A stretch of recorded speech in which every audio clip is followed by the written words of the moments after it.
Hello, welcome to Get on the Bus 2020. It's our 25th anniversary event. Not quite how we initially planned it, but we're so grateful that so many of you are able to join us for the live stream and hopefully many more as this video lives on in YouTube. Get on the Bus is a day of human rights education and action organized by Amnesty International Local Group 133. Hello, welcome to Get on the Bus Somerville, Massachusetts. It's our 25th anniversary event.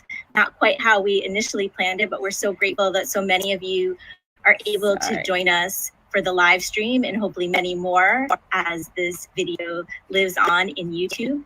Get on the Bus is a day of human rights education and action organized by Amnesty International Local Group 133. Hello, welcome to Somerville, Massachusetts. It's our 25th anniversary event. Not quite how we initially planned it, but we're so grateful that so many of you are able to join us for the live stream and hopefully many more as this video lives on in YouTube. Get on the Bus is a day of human rights education and action organized by Amnesty International Local Group 133. Hello, welcome to Somerville, Massachusetts. Our 25th anniversary event. Not quite how we initially planned it, but we're so grateful that so many of you are able to join us for the live stream and hopefully many more.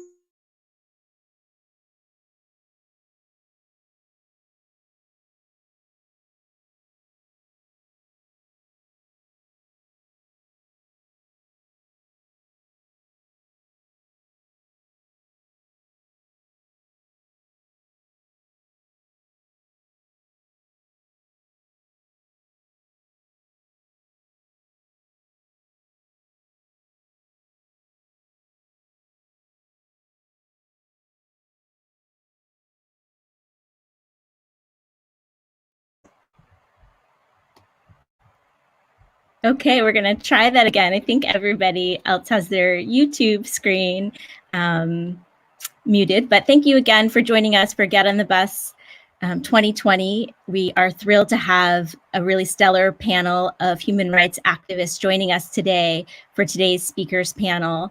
Information about all of our speakers is available on www.gotb.org, our Get on the Bus website. Okay, we're going to try that again. I think everybody else has their YouTube screen muted, but thank you again for joining us for Get on the Bus 2020. We are thrilled to have a really stellar panel of human rights activists joining us today for today's speakers panel.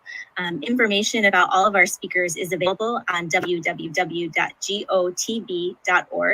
our Get on the Bus website. Okay, we're going to try that again. I think everybody else has their YouTube screen muted, but thank you again for joining us for Get on the Bus 2020. We are thrilled to have a really stellar panel of human rights activists joining us today for today's speakers panel. Information about all of our speakers is available on www.gotb.org, our Get on the Bus website. Okay, we're going to try that again. I think everybody else has their YouTube screen muted, but thank you again for joining us for Get on the Bus 2020. We are thrilled to have a really stellar panel of human rights activists joining us today for today's speakers panel. Information about all of our speakers is available on www.gotb.org, our Get on the Bus website. Okay, we're going to try that again. I think everybody else has their YouTube screen muted, but thank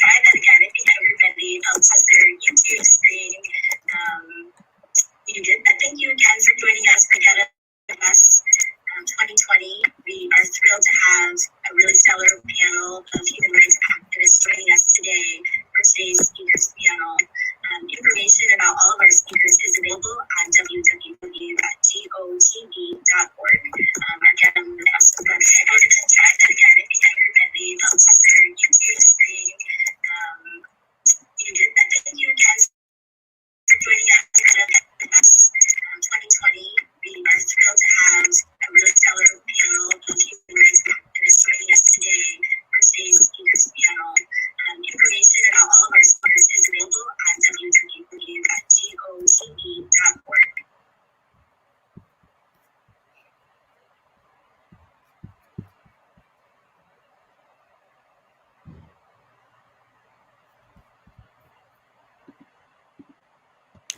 So we will, sorry for the technical difficulties. Hopefully this will work now. We are, as I mentioned, really thrilled to have all of you joining us. It's definitely a new platform for us, shifting from an in-person event where we organize hundreds of student activists and other Amnesty members to join us in New York City, usually for a day of human rights education and action, with a speakers panel in the morning and actions in front of various UN consulates and missions in the afternoon. So today's actions that we take will be online actions, and we have those linked on the Get on the Bus website as well for you to take virtually. You can send emails for many of the actions, or you can also physically mail letters to the targets, and we'll be updating that page with additional resources as well. We have, as I mentioned, really a wonderful lineup of speakers today, human rights activists from around the world who are here to talk to us about the core issues that we've been focusing on for Get on the Bus 2020, issues related to human rights around the world in Sri Lanka, in China, Tibet, East Turkestan, in Iran, the United Arab Emirates, and Syria. We also have additional Get on the Bus materials on our website as well for actions related to Saudi Arabia and the United States. So as we get started with today's virtual speakers panel, we have a special guest with us today. Nazia Shahid is joining us once again. Nazia has performed poetry and music at Get on the Bus for the past several years, and she's been very gracious to offer to grace us again with her talents. And so I'd like to turn it over to Nazia.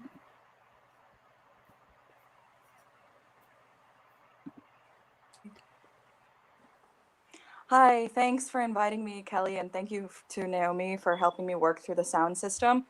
I'm gonna read some poetry and sing some songs for you today, which is a little bit different from last year. So I'm gonna start off by reading this poem, If We Must Die, by Claude McKay, and this is dedicated to Ahmaud Arbery and Breonna Taylor. If we must die, let it not be like hogs, hunted and penned in an inglorious spot, while round us bark the mad and hungry dogs, making their mock at our accursed lot. If we must die, oh, let us nobly die, so that our precious blood may not shed in vain.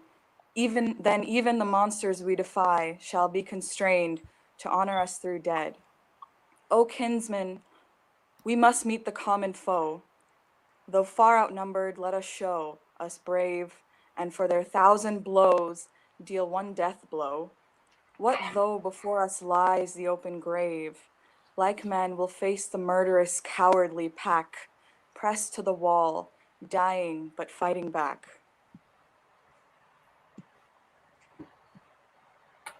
All right, and the song is Forever Young, Dylan.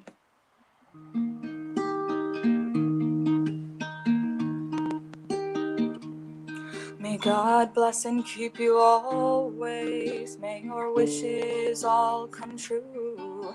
May you always do for others and let others do for you. May you build a ladder to the stars and climb on every rung. May you stay forever young, forever young, forever young. May you stay forever young. May you grow up to be righteous. May you grow up to be true. May you always know the truth and see the light surrounding you. May you always be courageous, stand upright and be strong. May you stay forever young.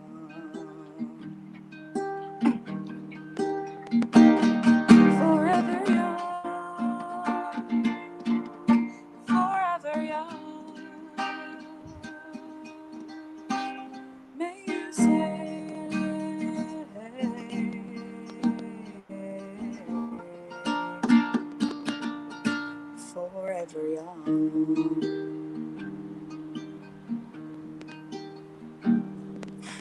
your hands always be busy. May your feet always be swift. May you have a strong foundation when the winds of change shift.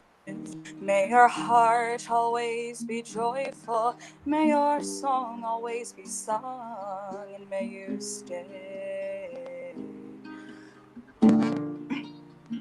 forever young. Forever young.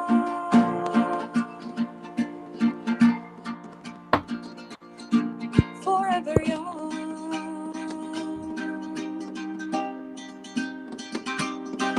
May you stay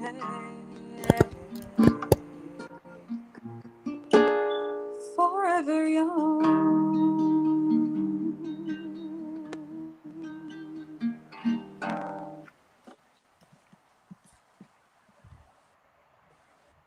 All right. I'll join you back at the end again.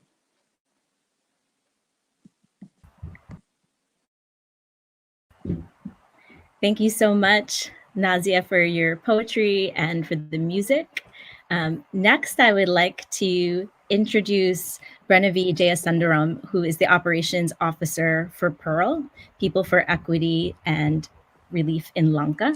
And Brenavi is going to be talking to us about this year's action focused on the Trinco 5, justice for Rajihar Manoharan and the 4 other young men who were murdered in 2006 in Sri Lanka. I'll turn it over to Brenavi. Thank you. Thank you. Thank you for inviting Pearl to speak at Get on the Bus for a 3rd year. We greatly appreciate the work that the group has done on Sri Lanka and other countries over the years. And thank you, Nazia, for your beautiful poetry and song. I want to begin with a land acknowledgement, which is a formal statement that recognizes and respects Indigenous peoples as traditional stewards of this land and the enduring relationship that exists between Indigenous peoples and their traditional territories. The land on which I'm speaking from is the traditional territory of the Haudenosaunee, the Métis, and most recently the territory of the Mississaugas of the Credit River. This territory was subject to the Dish with One Spoon Wampum Belt Covenant, an agreement between the Iroquois Confederacy, the Ojibwe, and allied nations to peacefully share as well as care for the resources around the Great Lakes. As someone who belongs to an exiled community representing an organization that seeks justice and accountability for genocide, it would be amiss to not question my own role as a settler where another genocide is occurring. I am evidence of Canadian nation building, and it is upon us to disrupt the same systems that oppress Indigenous peoples. So to tell you a bit more about Pearl and the work that we do, we are a research and advocacy organization based in DC. Our mission is to help provide justice and self-determination for Tamil people living on the island of Sri Lanka. We spend significant time every year in the Tamil homeland in the northeast of Sri Lanka, pre-COVID, of course. One of the areas we work on is accountability for past massacres and crimes. The murders of Manoharan Rajihar, Yogaraja Hemachandra, Lokitaraja Rohan, Tangadurai Sivananda, and Shanmugaraja Gajendran remains one of the countless massacres perpetrated by the state and other actors, for which no justice has yet been delivered. 14 years ago, in 2006, the 5 Tamil students were sitting on the beach in Trincomalee, a heavily militarized town on the east coast of the island. They were all 20 years of age.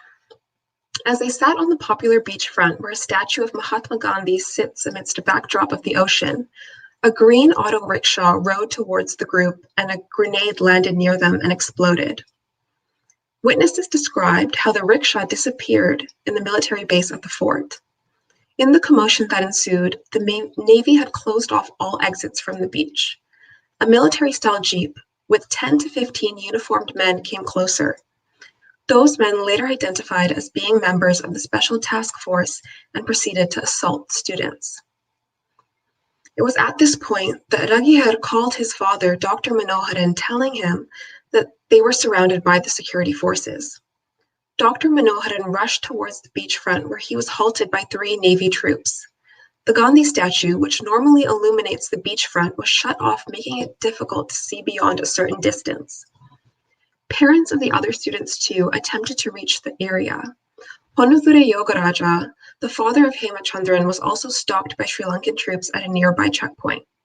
Some were beaten by the troops. As they were standing and arguing with the soldiers, they heard screams for help, followed by gunshots. Dr. Manoharan recalls, "I looked toward the Gandhi statue and saw with my own eyes flashes of gunfire pointing down toward the ground. The firing was rapid bursts of fire, automatic fire." The students had been pushed onto the road. They had been forced to lie face down and shot. In the days following the killings, the Sri Lankan government claimed that the boys were members of the LTTE and had died in a failed bomb attack. The killing sparked outrage amongst Tamils, with a near continuous Hartal declared in Trincomalee. However, the widespread call for the killers to be brought to justice did little to spur the state into action. Instead, it brought increased pressure from the military on witnesses and relatives of those killed, as intimidation ramped up. After Dr. Manoharan gave evidence before a magistrate a week after his son's death, the family home was pelted with stones and he received death threats over the phone.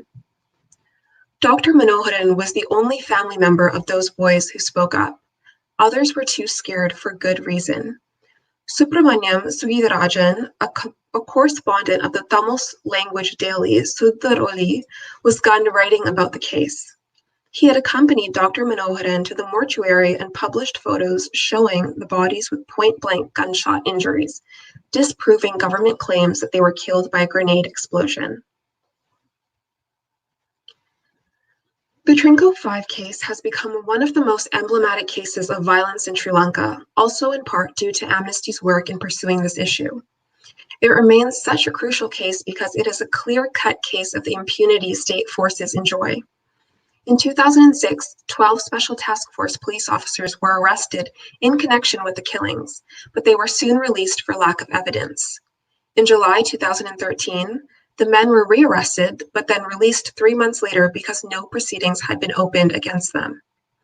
On July 3, 2019, a magistrate in Trincomalee acquitted all 13 members of the Special Task Force that were accused of the execution of the 5 boys on the grounds of a lack of evidence. It is to be noted that the Trinco 5 massacre was observed by an entire township. There is photographic evidence of the 5 boys' gunshot wounds, and the Sri Lankan task force's involvement in the massacre was confirmed by Basil Rajapaksa in a US Embassy cable leak. The killers remain free to this day.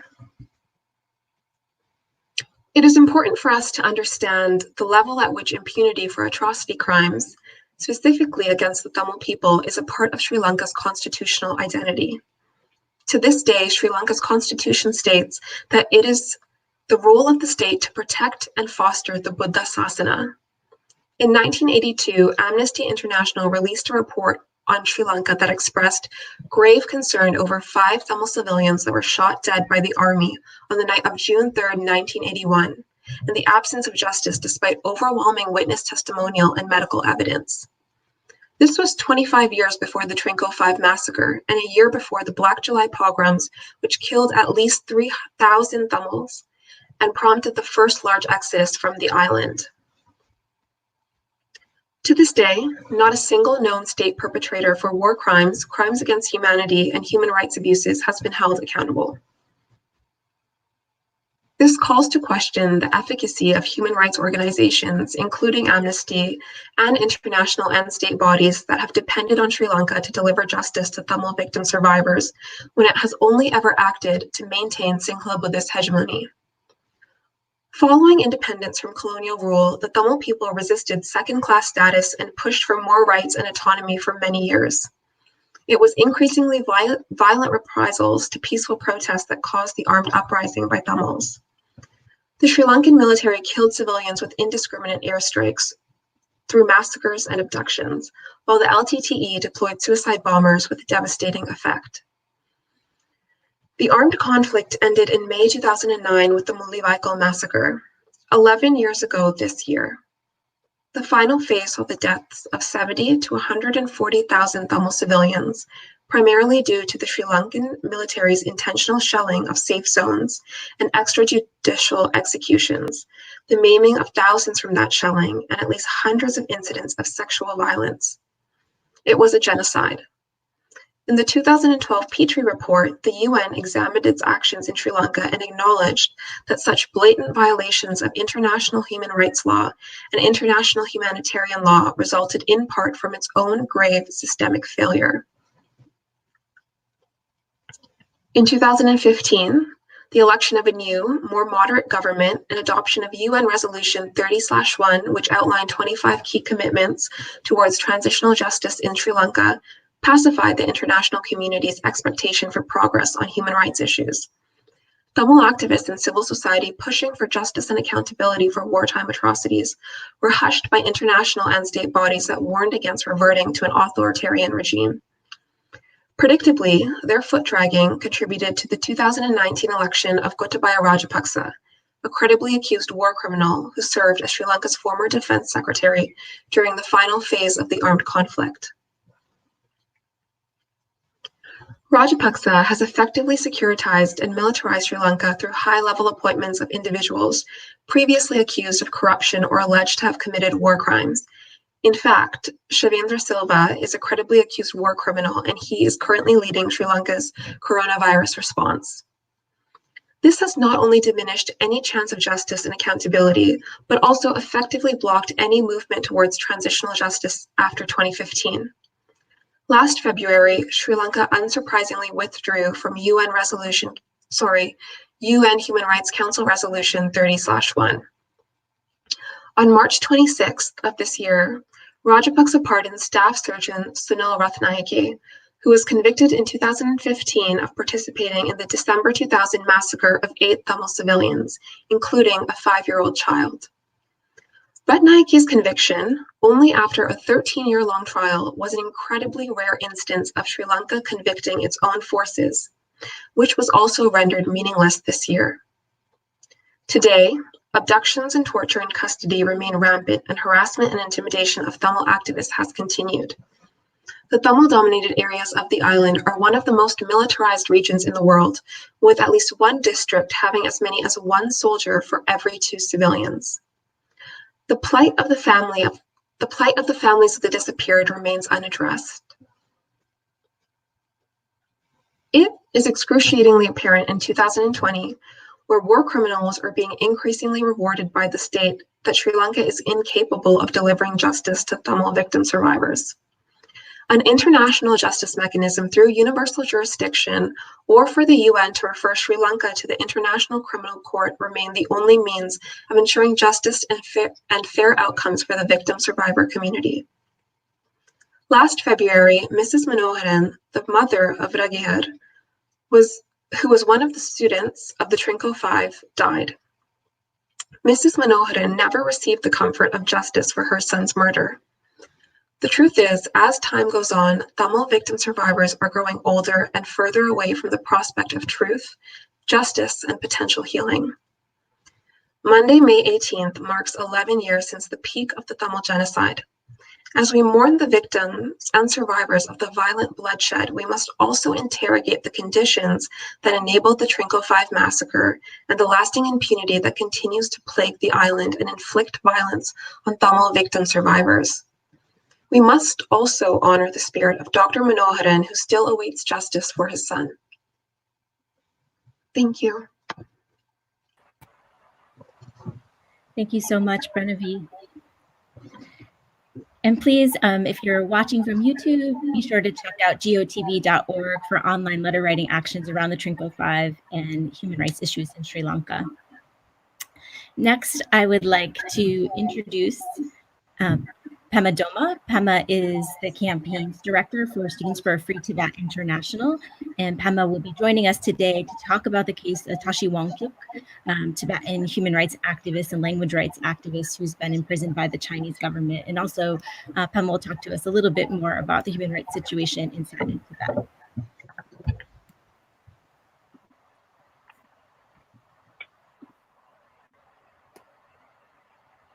Thangmala Tashidele. Nimingla Bemai, Aninga Tandadi Ari Boston Sane Talong Chigi Probation Bachigi. Nga parents and local Topala Tanda Lego Genda Legachi Yu, Aninga Trin de number the Taman in the Kisha cook up the Rawata Bemasi Gauyu. Hello everyone, my name is Pema, and I am a Tibetan youth that was raised in the Boston area. I am also the campaigns director at Students for Free Tibet, and I am really happy for the opportunity to speak with all of you today. I'm sure that many of you have heard the name Tashi Wangjuk. He is the reason why I decided to do my introduction with you all today in Tibetan language. Tashi Wangjuk is a Tibetan, he is a small business owner, he is an uncle and a language rights advocate, and for the past 4 years, he has also been a political prisoner. Before I share more with you about Tashi Wangjuk today, I want to share a brief personal story about myself. I think that some of you joining us today are actually from the Somerville and Cambridge area, and actually I spent a couple years living in Union Square. I lived with my mother and sister in the building right behind Mama Gina's in Union Square. And at that time, I was, for the most part, what many of you would consider to be, a normal high school student. I was excited about my senior AP classes, and I was playing on my high school basketball team. I was stressed out for the SATs and college applications. I was also learning an instrument, the Tibetan dulcimer, and I was a part of the Boston area Tibetan Community Sunday School program, which took place at the time at the YMCA in Central Square. It's currently based in Medford High School now. So I remember one weekend late in winter in 2012, it was pretty chilly, and I had just finished basketball practice. I took the red line over to Central Square. And when I walked into the YMCA hall, there were walls. There were portraits covering all of the walls. And each of the portraits had faces of men and women, and some of them looked like my mother, some of them like my grandfather, and a few even looked just like me. As I walked around the room, step by step, I realized that these were the faces of all the Tibetans inside Tibet that had self-immolated, that had lit their bodies on fire, calling for freedom. During the year when I was 17, over 80 Tibetans inside Tibet self-immolated. Just this past March, Tibet was ranked by the Freedom House as the second least free country or territory in the world for the 5th consecutive year. But that day in 2012, I didn't know that. I didn't know about the Freedom House statistics or rankings. All I really knew was that there was something happening inside Tibet. There was oppression, there was brutal occupation, and I knew that something needed to change. I also knew that as a young person living in a free country, I couldn't sit idly by, at least not in right conscience.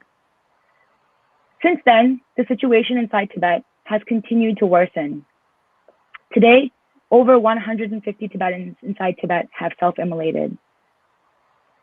I wanted to share my story with you all today because I believe that it is not just my story. It is the story of countless Tibetan youth, activists around the world who grew up in communities that many of you live in, and also those inside Tibet.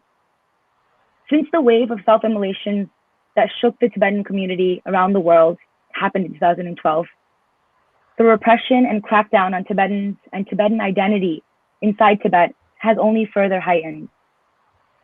As I mentioned before, Tashi Wangjuk is a language rights advocate. He had 2 young nieces who were students at the local school in his community in Tibet. And when Tashi found out that his nieces were not allowed to learn Tibetan language in school, he was gravely concerned. The Chinese constitution actually has explicit language protecting bilingual education for students that are classified as ethnic minorities, which includes Tibetans. Tashi realized that he was living in a new reality where Tibetan language was being threatened in every aspect of society inside Tibet. And he even acknowledged that he could feel his own ability to speak Tibetan slipping away. And this concerned him as a Tibetan and as an uncle. He decided to take action to protect Tibetan language. And as many of you have probably done before as well, he decided to lobby and advocate with his government. Tashi took a train to Beijing to petition the government to follow their own constitution and respect Tibetan bilingual education. During the process, the New York Times also, tracked his journey, and they created a mini documentary called A Tibetan's Journey for Justice, which is actually available on YouTube as well. Then, less than a few months later, before the documentary was even released in January of 2016, Tashi Wangjuk was detained by the Chinese government. For the first 56 days of his detention, his family was neither notified nor was he given any official formal charge.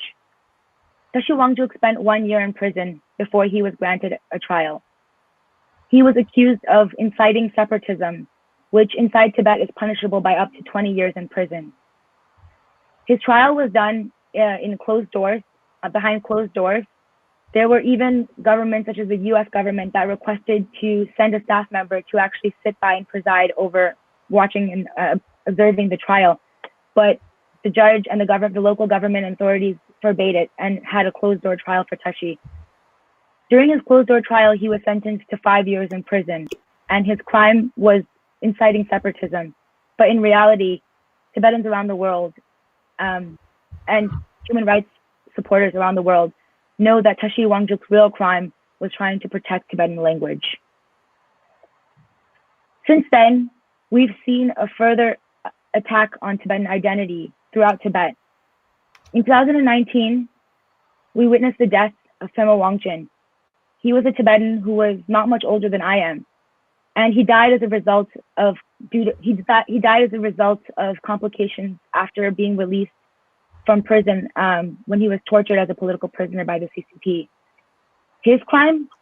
Singing the Tibetan national anthem and recording a video. This is a tune that has filled my own heart with hope and belonging for as long as I can remember.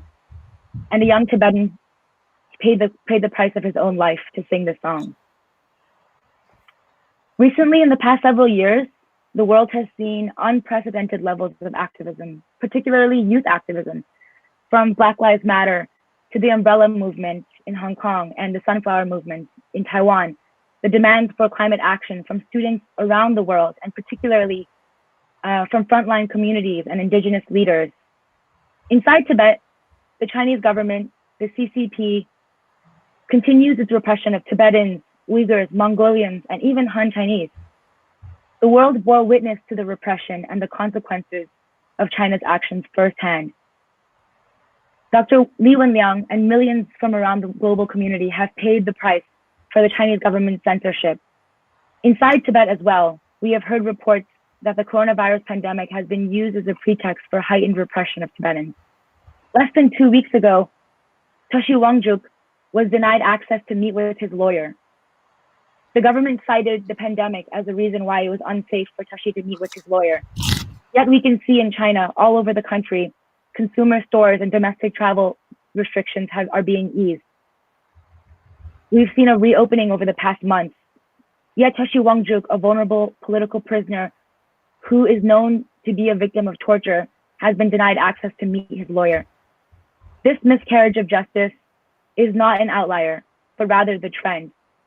Since day one of his arrest, Tashi has had to jump through hurdles and hurdles of unfair treatment and a biased legal system. We've also seen the coronavirus pandemic affecting another activist named Anya Sengda. Just recently, on Earth Day, I'm sure many of you as well joined, millions of young people around the world took to the internet to join a digital strike to call for climate action from world leaders. Inside Tibet, Anya Sengda was a climate activist, very much like many of us climate activists around the world. He believed that extensive illegal mining inside Tibet was harmful to the environment and that endangered species deserve protection from poaching, especially illegal poaching. In particular, Anya Sengda was concerned that government corruption led to heightened environmental degradation inside Tibet when he saw things like illegal mining and poaching of endangered species taking place. Because of his work as a climate activist, Anya Sengda was arrested And the charge that he was given was picking a quarrel and provoking trouble and gathering the public to disturb gathering people to disturb public order. As we can see, gathering people is what organizers and activists do. And questioning the status quo is what activists do around the world. But Anya Sangda was sentenced to 7 years in prison for that very crime. He had been granted an appeal, but just a few days after Earth Day, his appeal was indefinitely postponed, citing claims of coronavirus pandemic. I want to close today by sharing a quote that I'm sure that many of you have heard before by Martin Luther King. Injustice anywhere is a threat to justice everywhere. But today I want people to think of this quote in a slightly different way. Not that the injustice of these political prisoners are facing inside Tibet is a threat to our justice, but that language rights and climate action are values that we all care for. And these activists, these advocates have put everything on the line to fight for these values that we care about on the very front line. They are warriors that have protected our justice everywhere in the world. And so I ask everyone to stand in solidarity with those that are fighting injustice on the front line, because they are concerned about the threat to our justice, to our freedom, and they have given everything. So thank you, everyone, and I hope that people can take action on this issue. In particular, there's currently a bill called the Tibetan Policy and Support Act, which is going around. And if you are someone from the United States, you can also learn more about Tibetan Policy and Support Act on SFT's website and how you can help stand as an American with religious freedom inside Tibet. Thank you. Thank you so much, Pema, for joining us and for that update and call to action. Next, I'd like to introduce Zumretai Arkin. Zumretai is the Program and Advocacy Manager for World Uyghur Congress, and she's going to speak to us today about Ilham Tohti, and who's a Uyghur economist and prisoner of conscience, as well as the situation for Uyghurs who are being detained by the Chinese government. I'll turn it over to Zumretai. Oops, sorry.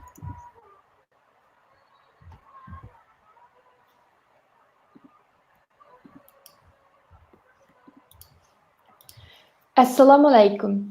Ramazan Mubarak. What I just said might lead you to detention in an internment camp in East Turkestan. East Turkestan is right above Tibet. It's the region for Uyghurs.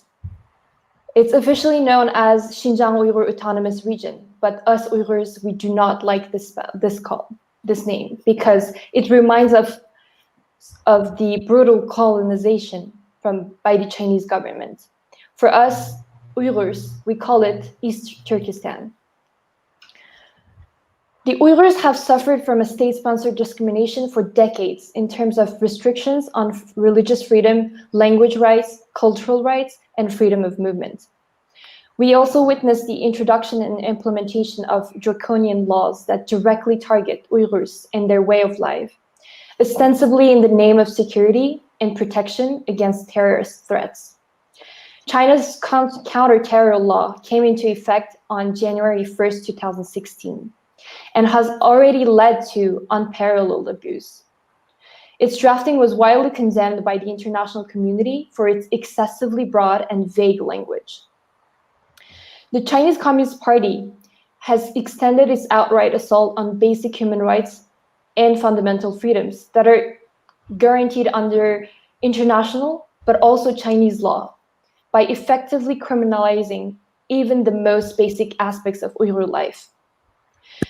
So when I actually said Ramazan Mubarak, I was just greeting, I was saying Ramazan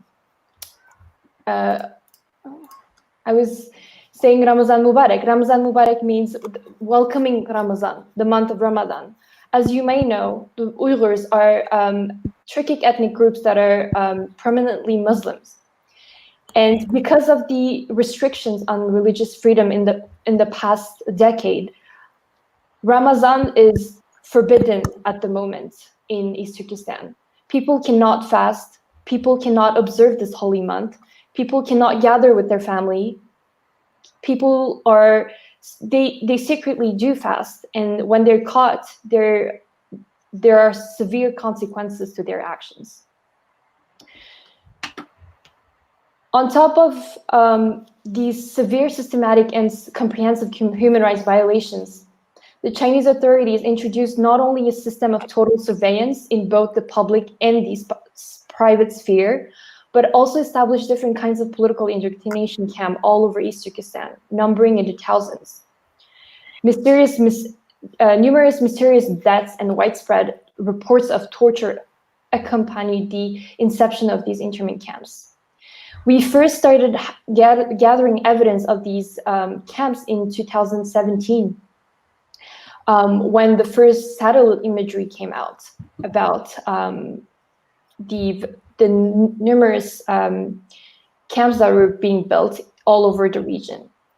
And the recent 3 leaks of Chinese official party documents have revealed the nature of these camps and the indoctrination that happens inside. Families are being torn apart. Children are being kept in state-run orphanages far away from their parents.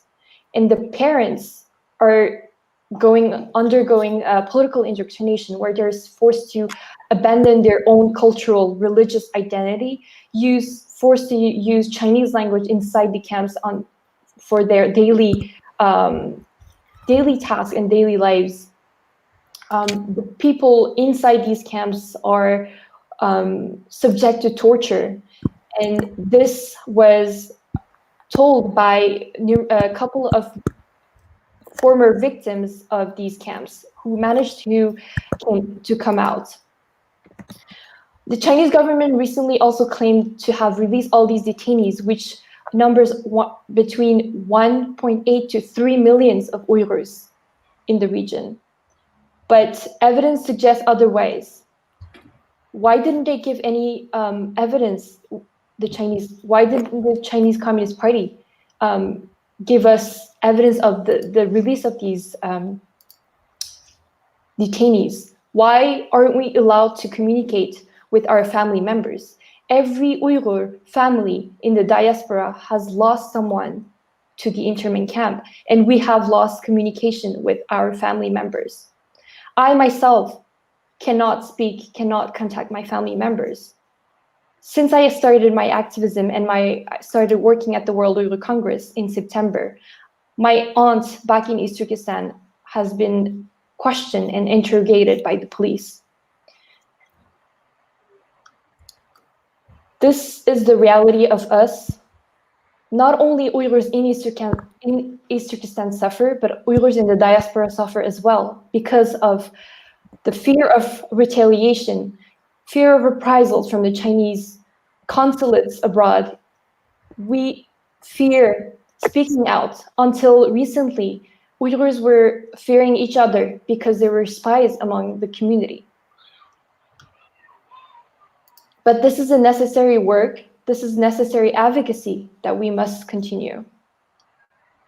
I will now talk about Ilham Tohti. Ilham Tohti served as a professor of economics at the Minzu University of China in Beijing, where he specialized in research focused on Uyghur-Han relations, China's ethnic policies, and Xinjiang being East Turkestan. Alongside his scholarship and teaching, he also served as a prominent community member and human rights activist because he was revered for establishing and maintaining Uyghur Online, a website dedicated to promoting Uyghur human rights and improving relations between Uyghur and Han Chinese people. He was building a bridge between these two ethnic groups for a better dialogue, better understanding. Following a raid on his home in Beijing, Professor Tohti was arrested on January 15, 2014. He was convicted on September 23 to life in prison at the Urumqi People's Intermediate Court after just a two-day trial for advocating separatism. He had never advocated separatism. In fact, he was just trying to be a moderate voice for and create a bridge between the Han and the Uyghur people. Mr. Tohti's case has been of great significance and has been given a great deal of attention because of his profile and status in China. This case sends strong signals to the rest of the Uyghur population in that it acts as it sets a kind of a precedent in relation to similar cases. In other words, China's sentencing of Tohti to life in prison demonstrates its total intolerance to all and even moderate forms of dissident. In addition, the ensuring repression of Uyghurs by the Chinese government, including repression of free cultural and religious expression, has pushed Uyghurs to the edge. Because of the tireless efforts of Uyghur activism in Uyghur activists around the world, especially his daughter, Jawhar Ilham, who is in the States. Mr. Tohti has been recognized by the international community for his staunch opposition to violence and continued support for Uyghur-Han dialogue, understanding and peace. In 2014, he was awarded the Honorable Penn Barbara Goldsmith Freedom to Write Award for his commitment to free expression in China. On October 11, 2016, he was awarded the Martin Ennals Award for Human Rights Defenders. On September 30 this year, 2019, the Council of Europe awarded the prestigious Václav Havel Prize to Ilham Tohti. And his recent nominations include the 2019 Sakharov Prize for Freedom of Thought, which he was granted by the European Parliament in December. And also he was nominated for the Nobel Prize 2019. Cultural rights, freedom of expression, all these freedoms that are so dear to us and that we take granted here in free countries, they're all being curtailed in East Turkestan, as well as in Tibet, in all over China.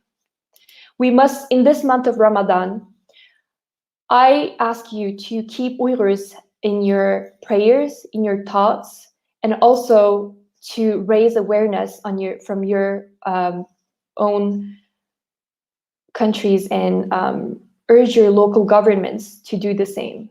Thank you.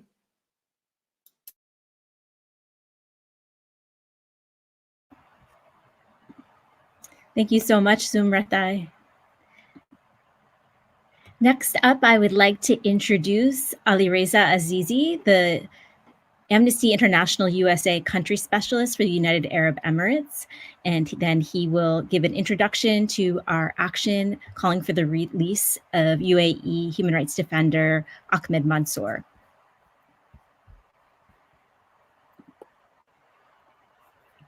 Hi, everybody. Thank you very much for organizers and all the people that are listening.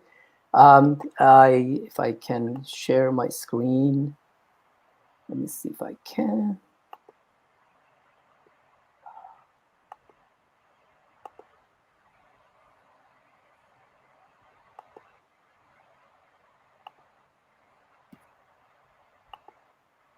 Can you see my screen? Let's see. If not, it's okay. I just wanted to see.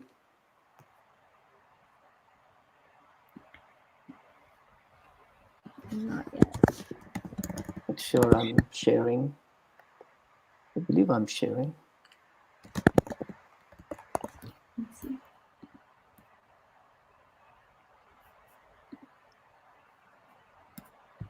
Oh, I see.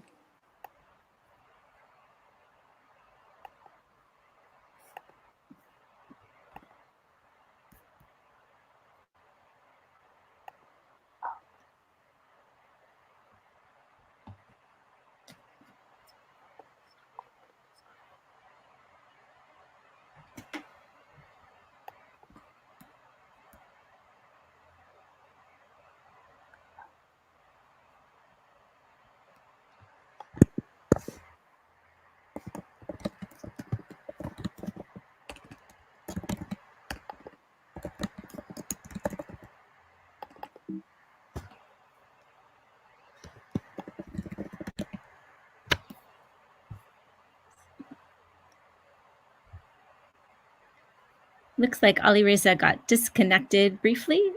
So hopefully he'll be able to join us back in just a moment.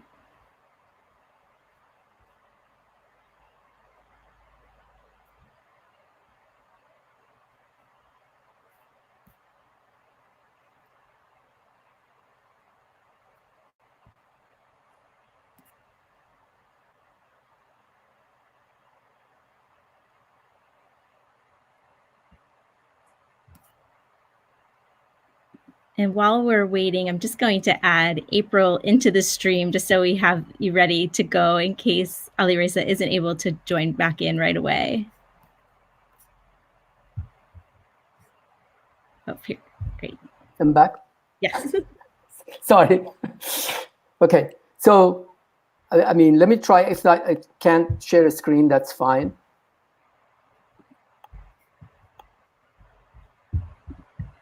Hello. Okay, don't worry about it. I'm just going to read what I want to say. Thank you very much for inviting me to be part of this panel, and thank you for organizer. This is a wonderful work, and been going on for 25 years. That's wonderful. I want to start to give a brief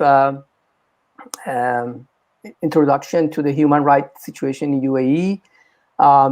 I started with just giving a background. UAE government is made of 7 different emirates.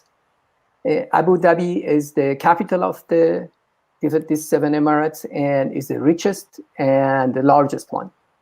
The Emir of Abu Dhabi is Khalifa bin Zayed Al Nahyan. He's the ruler of the UAE, and the head of the government is Mohammed bin Rashid Al Maktoum, which is the ruler of Dubai. The crown prince is Mohammed bin Zayed Al Nahyan, son of Emir of Abu Dhabi, and he's known as MBZ. And the reason I mentioned that because he is the real power behind the scene that run things to do that. The change in UAE happened in 1962 when the oil discovered and changed the economy of the UAE. I'm going to give some brief discussion on the human rights. I started with freedom of expression. Serious restriction on freedom of expression started in 2011 in UAE. The authority arrested all people that criticizing the government, forcibly disappeared those individuals. You wouldn't hear from them for a long time, and then you find out they were in prison. Specifically, there was the State Security Agency was responsible for detaining, arresting, and torturing these people. And this was included all the opposition or critical of the government and some foreign nationals as well. The human rights activists and critical of government are imprisoned in the UAE prison in dire conditions. And at least we know of a dozen of the prison of conscience that have been held in those conditions. And this is very concerning, especially now with COVID-19 and increase the number of cases in UAE. On the migrant workers, according to government statistics, about 85.5% of the UAE population are foreign nationals. And all the immigrant workers are employed under Kafala, which is a sponsorship system for UAE, meaning that they can work with the permission of the employers, and they cannot change job unless the employer agreed with them to do that. And that vulnerability create for them to be abused, exploitation, not being paid, their salaries, and those issues exist. It's interesting that this law, labor law, does not include domestic workers. But there was some positive development that in 2017, they did pass a law for domestic worker, which is guaranteed that they have at least 1 day of rest in a week, 30 days of the paid and sick leave, and 12-hour rest a day, which did not exist before that. But this doesn't fully protect the workers because first of all, it's not clear how this is really implemented, and secondly, the employer can hold their salaries, abuse them, and there is no really guarantee that this will work and protect them. The other issues that I want to just mention is women's rights. Women face discrimination in law and practice in UAE, and also the issue of Bedouin, or the people that they deny nationality in UAE, even though they were born in UAE. These are about 10 to 15,000 people. There have been several issuing of death penalty by courts, but there have been no report of execution in UAE reported. Also, it's well documented that UAE was involved or is still involved in the war in Yemen, and they were arrested opposition and torturing them. It's well documented, existed. I want to just mention something that it was reported by Reuters, investigated that UAE was involvement in Project Raven. Project Raven is an initiative that started by some former US intelligence operator, established working with the UAE government to monitor human rights activists and also all the opposition, in fact, some of the government officials outside of the UAE. They used a vulnerability of problem with the iPhone on the text message, and the issue came out when they did that monitoring Ahmad Mansour's. In fact, Ahmad Mansour, which was one of the target, has a code name Egret, which was they were monitoring his phone and his messages. In fact, according to a report from Reuters, Ahmad's wife, Nadia, codename Purple Egret, has also been targeted and is monitoring, which is creating a isolation for her in Abu Dhabi because her neighbors are very concerned and avoiding contacting her. The last slide, which you don't see it, I'm showing 3 of the prison of conscience. There are dozens of them that exist right now, but I want to mention just 3 of them. One is Mohammed Al-Roken. Mohammed Al-Roken is a human rights lawyer, remained in incarceration for 8 years after 10-year sentence. He was a good friend of Amnesty and were really helpful in Amnesty's many cases and represent many of the human rights activists.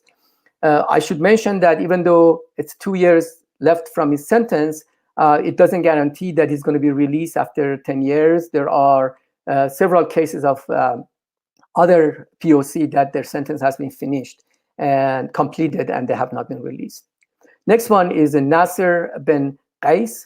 He's an academic and economist who was arrested in 2017 and sentenced to 10 years in prison. He's in Amnesty's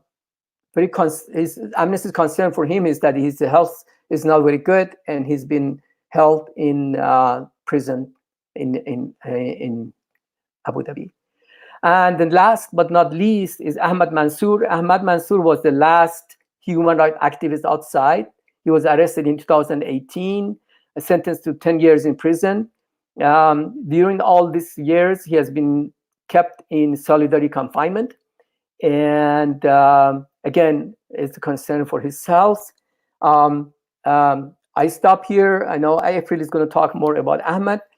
Please take the actions. UAE do care about their image, so the action is helpful to helping to release these prisoners. Thank you very much for your time. Great, thank you so much, Alireza. Next, we would like to introduce April. April Alderdice is here. She's a friend of Ahmed Mansour and the CEO of Micro Energy Credits, and we're really grateful for April to be here to share from that personal perspective in the call to action for Ahmed. Thank you so much, Kelly. And thank you, Alireza, for just an incredible overview of the human rights situation in the UAE and the Middle East in general. And I just want to say what an honor it is to be included in this group. So moving and such important work and such incredible human rights defenders that are also on this agenda. So it's a real honor, and I'm feeling very inspired right now. So I'm going to talk a little bit about Ahmed Mansour. And this is a very personal conversation for me because he is my close friend from over 20 years ago when he was studying in the United States. So Naomi, can we shift to the PowerPoint and the full screen, and then you can see some images there. I guess it's already up. Okay, fantastic. All right, so first I wanted to tell you about Ahmed Mansour, and as Ali Reza mentioned, he is a prisoner of conscience in the United Arab Emirates. He was arrested over 3 years ago for the crime of a peaceful tweet, which was proposing that Gulf countries should respect human rights. So this peaceful speech apparently caused a defamation to the Emirati government. And for that, the UAE has sentenced him to 10 years in prison, and they've kept him in solitary confinement. Now, I met Ahmed when he was in the United States studying at University of Colorado at Boulder, doing his grad degree in telecommunications. So I've known him for over 20 years. That was in 1998. And what I can say about this person, this human being, is that he is an individual of great generosity, great kindness, and superior courage. Here's just a few more clicks from those times, but it gives you a sense that, you know, it was a group of friends, just like any of you might have a group of friends. Really well loved by our community there. So Ahmed, in 2011, so these were the years of the Arab Spring, Ahmed posted a webpage including ideas about democratic inclusion in the UAE. And at that time, he was imprisoned along 4 other individuals. They were the UAE 5. And he stayed in prison for over 8 months for his very peaceful speech on a website. And after he was released from prison, here you see him being released after 8 months. And he was reunited with his family. He's got 4 little sons, very young. After he was released from prison, he turned his focus to serving others, and he helped hundreds of political prisoners attending their trials and forming a communication link to the outside world about their treatment. In many cases, these individuals did not share the same political or religious philosophy as he had. Ahmed is somebody who acted out of the principle of respect for human rights for all. And many know Ahmed as the person who was their lifeline when they had trouble with UAE authorities. During the time after his imprisonment, he was continually harassed by the UAE authorities. He was not allowed to travel. He was not allowed to work. He was physically attacked in public places. Large amounts of money were stolen from his bank account, and his car was stolen. And during this time, as Ali Reza mentioned, the UAE government's surveillance of Ahmed through his iPhone was continuous, and he became known as the $1 million dissident when the UAE government enlisted hackers to track him through his iPhone, and it exposed a weakness that had never been found before in Apple's security. In 2015, Ahmed became the laureate of the Global Martin Ennals Award for Human Rights. And this, again, is sometimes referred to as the Nobel Prize for Human Rights. But shortly after that, in March of 2017, Ahmed was arrested again. And this time for his peaceful tweet. He was literally taken from his home in front of his wife and 4 young children.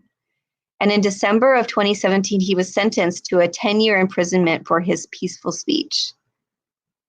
In prison, he has been tortured, beaten, held in solitary confinement. He's been refused medical treatment in violation of the UN minimum standards of care of prisoners, and his health has deteriorated severely in prison. His conditions have been horrifying. He has been in solitary confinement for over 3 years. He is not allowed in the courtyard for lunch with other prisoners. He's not allowed any communication with the outside world, barring a few rare family visits. He does not have a mattress.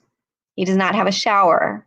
He has only a small window. In protest to these conditions, which violate the UN standards, he has endured 2 hunger strikes of several months each.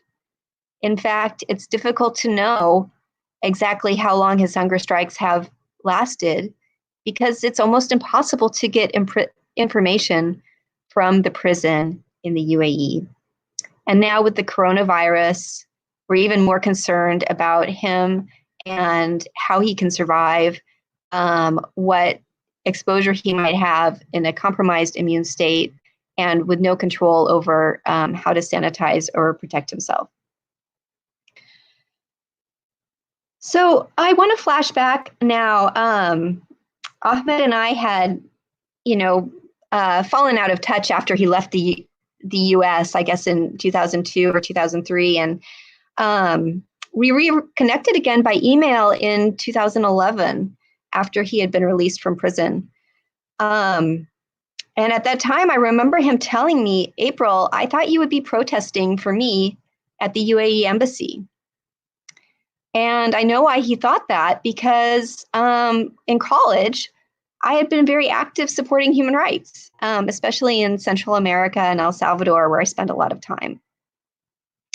But in this case, when it was my dear friend who was in prison, I was ashamed to say that I hadn't even heard about it. So this was when I realized that Ahmed was doing something really important, and he was at great personal risk.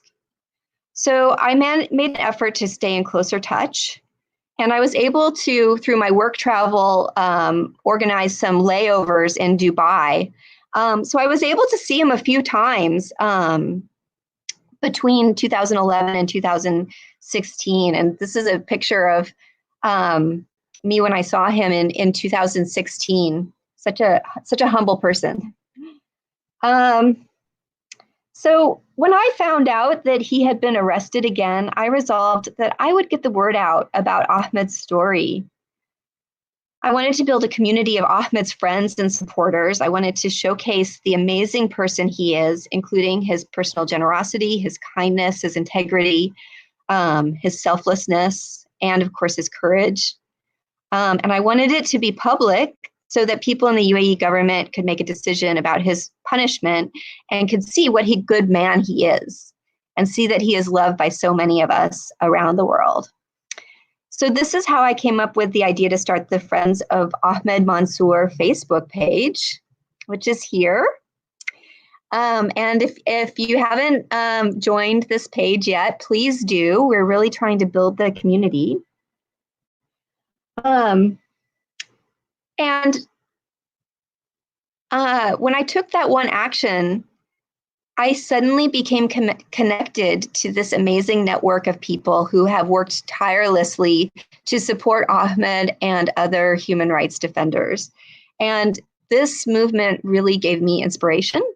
And I wanted to highlight some of the great actions that have been created by these incredible individuals, groups, Amnesty chapters, and activists. Christina Stockwood and Simone Theis are my co-administrators of the Friends of Ahmed Mansoor Facebook page. And they have just been amazing. And I also, through this network, of course, got to meet Ali Reza and was invited here today through him.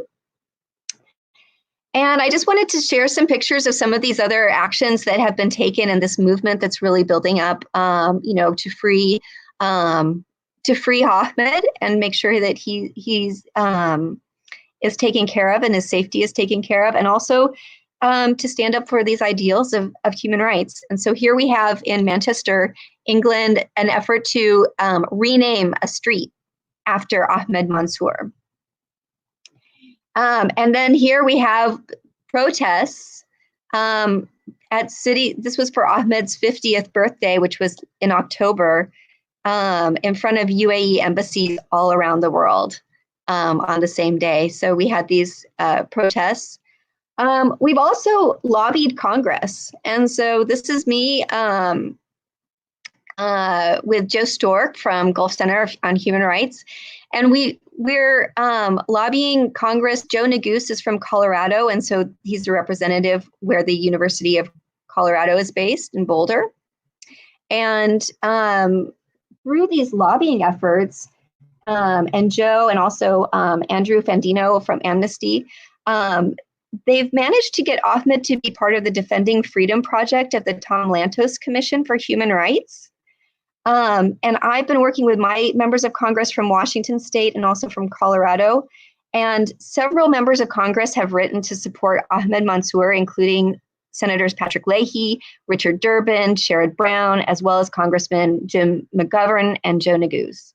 So we're starting to see some good movement in the U.S. And I know similar activities have been going on in other countries around the world. This was another event which I think is really important. This, holding up the pictures and just seeing the faces of all of the people that are supporting. So this is a fantastic Amnesty event.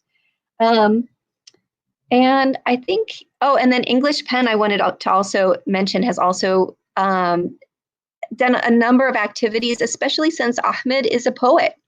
And so they've been supporting him as well. So, and here's a tweet storm. Here's the New York Times reporting on the hack that the hackers did to his iPhone. And I think that's all the slides I've got. So maybe if we could just go back to,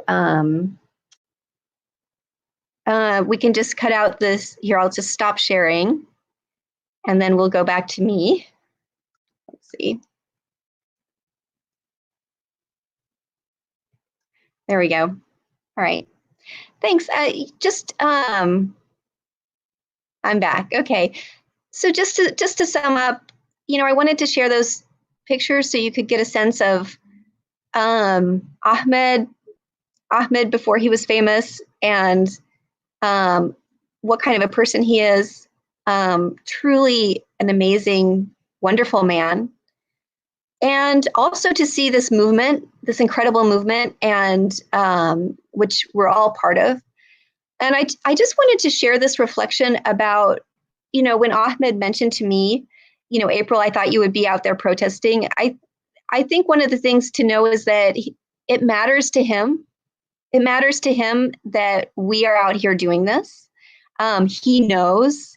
And the other thing is that, he has stood up for all of us. He has stood up for future generations.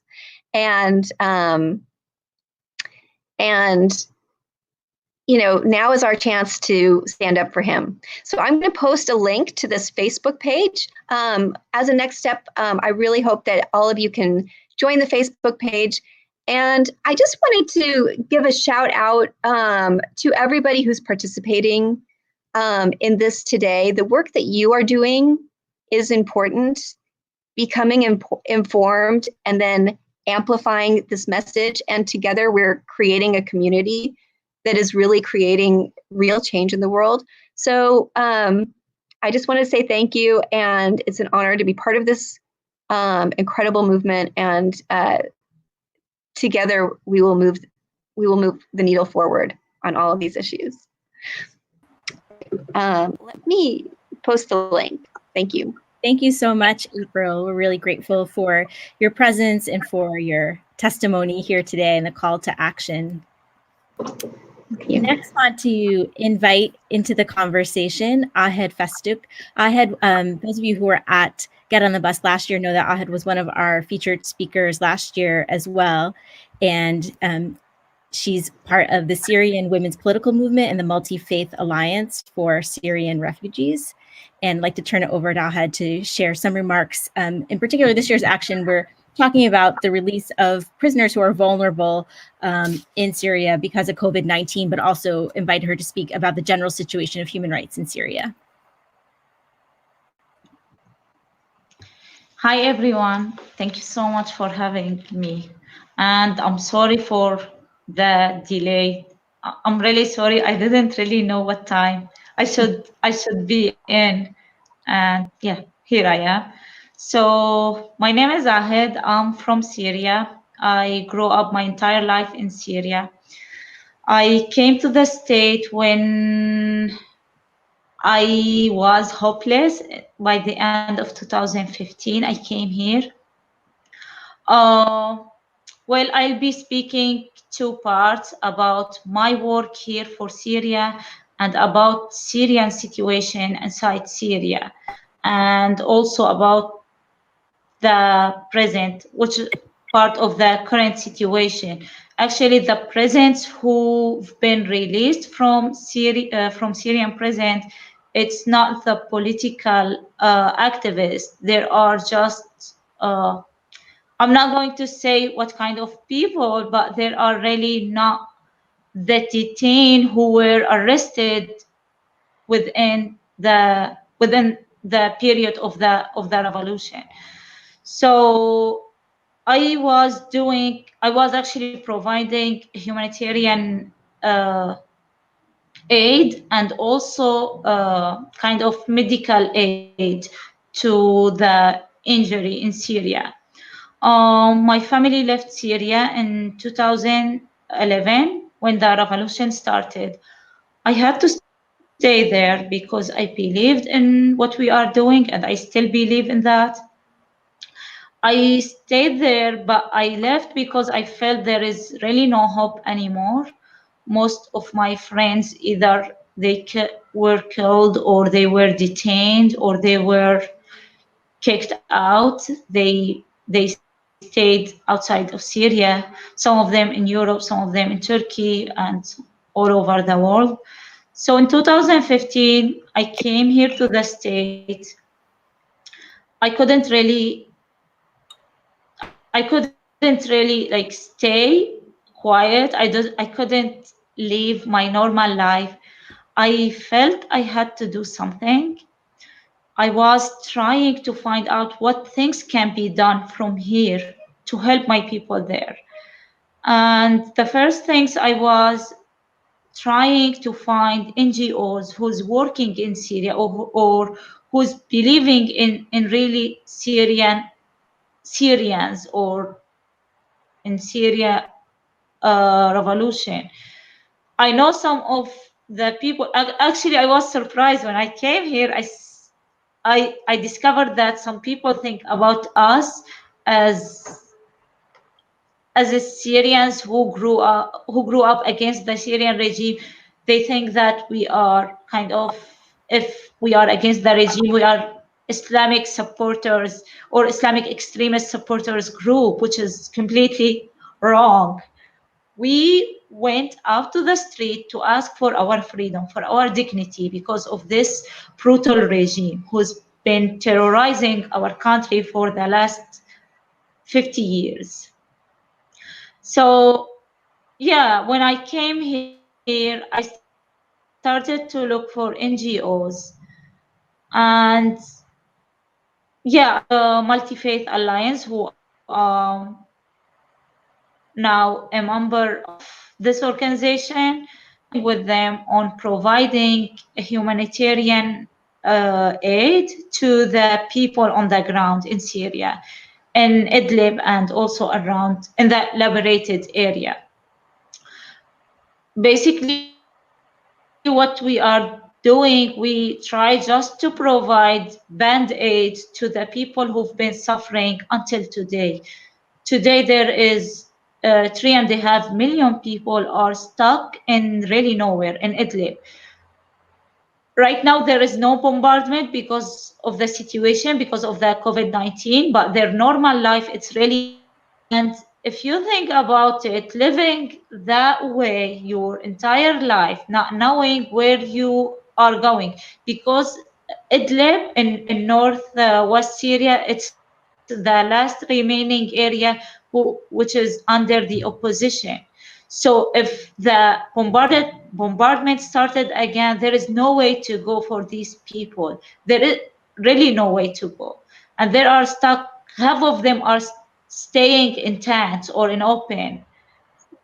So the situation is really hard, is really bad. I feel like I need to say this over and over to everyone that I meet. The Syrian, if you want to call it war, fine, but it's not really war. It's just people who rose up against this regime, and now they are paying the price because of things they believed in.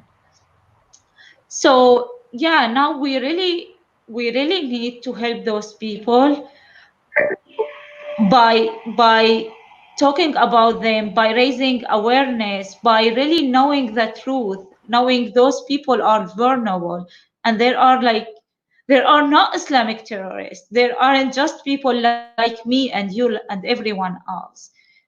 So yeah, and if you have any question or if you want me to clarify anything, I'm more than happy to do so.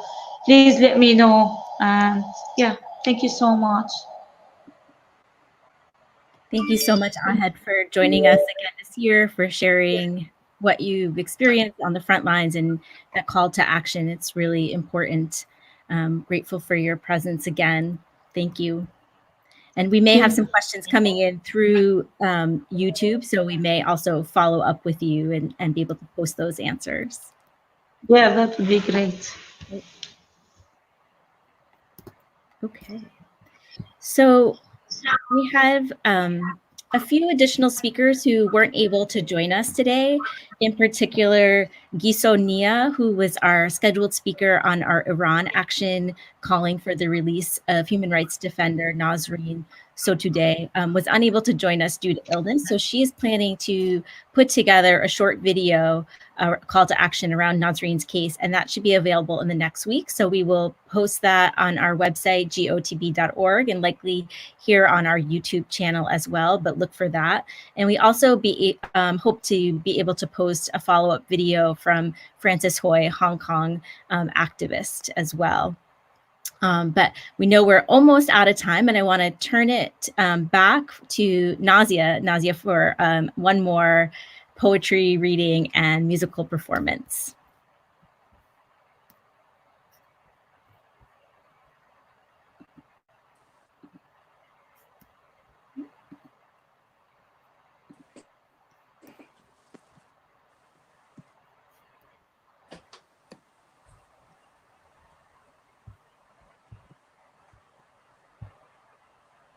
All right. This last poem is called Hope is the Thing with Feathers, and it's by Emily Dickinson, who is one of my favorite poets. Hope is the thing with feathers that perches in the soul and sings the tune without the words and never stops at all. And sweetest in the gale is heard, and sore must be the storm that could abash the little bird that kept so many warm. I've heard it in the chillest land and on the strangest sea, yet never in extremity it asked a crumb of me. All right. And this last song, I think some of you may know, it's called Lean on Me. So there's a story that comes with this song. I work at a hospital in New Jersey, and we've been dealing with a lot of the COVID-19 crisis, and we've borne a lot of the brunt of the impact. So over the past few weeks or so, or past month, our hospital has been playing this song every time we discharge a COVID-19 patient who has recovered in the hospital. And I think it's a great source of hope for everyone. So I hope you enjoy it.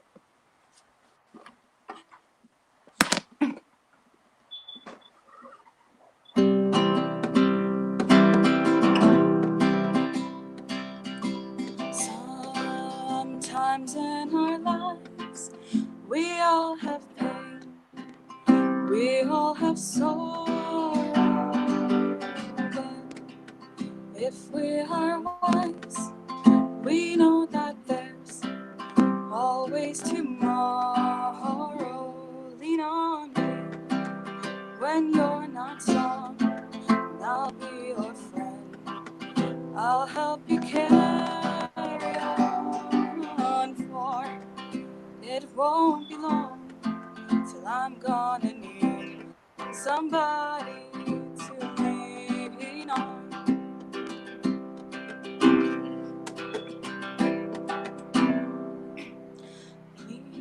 Please swallow your pride. If I have things you need to borrow, for no one can fill those of your needs that you don't let show. So just call on me, brother, when you need a hand. We all need somebody to lean on. I just might have a problem, you understand. We all need somebody to lean on. Lean on me when you're not strong, and I'll be your friend. I'll help you carry on, for it won't be long till I'm gonna need somebody to lean on. So just call on me, brother, when you need a hand.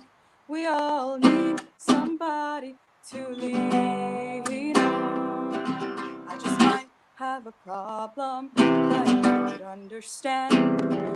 We all need somebody to lean on. If there is a load you have to bear that you can carry on, right up the road, I'll share your load. If you just call me, lean on me when you're not strong, and I'll be your friend. I'll help you carry on, for it won't be long till I'm gonna need somebody to lean on me when you're not strong. I'll be your friend. I'll help you carry on, for it won't be long till I'm gonna need somebody to lean on.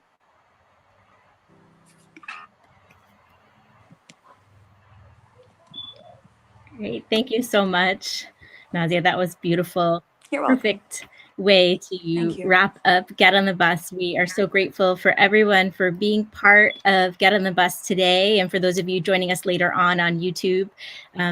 And for everybody who's been part of Get on the Bus for 25 years, a quarter of a century of Get on the Bus, we hope to be able to continue this activism in the year ahead. We're so grateful to all of our speakers today and performer, and as well as to all of the people who helped make this happen, from Amnesty Group 133, from Amnesty International staff and volunteers and funders. And we hope that you will continue to stay engaged and take action on these issues. Check out gotv.org, our letter writing actions. And we hope to be able to rejoin you in New York next April for our in-person event. But in the meantime, we wish you much health and hope to work with you together, collaborate in solidarity to promote human rights around the world. Thank you.